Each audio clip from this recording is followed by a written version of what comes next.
Chaque chanson a une histoire. Mais certaines naissent d'une émotion qu'on ne peut pas ignorer. Derrière chaque musique qu'on écoute, il y a des heures de travail, des doutes, de l'inspiration, et surtout beaucoup de passion. On vous invite à découvrir comment ce morceau a pris vie, depuis les premières idées jusqu'à la version finale.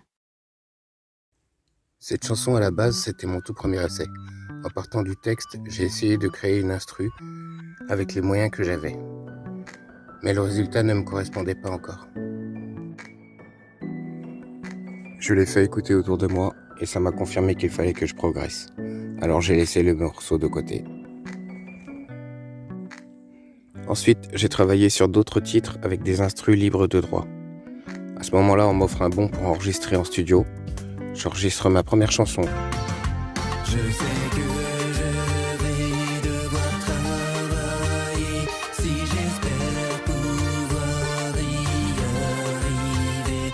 Il n'est pas question d'abandonner, c'est ma dernière chance, je dois tout donner. Je trouve un distributeur et là, mauvaise surprise. L'instru que j'avais utilisé était finalement plus disponible.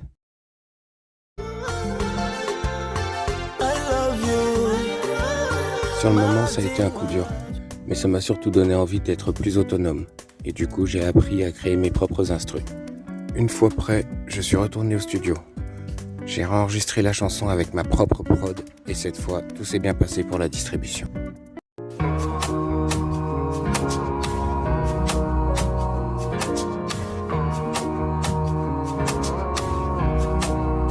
J'ai continué à avancer, à créer pour mes autres textes.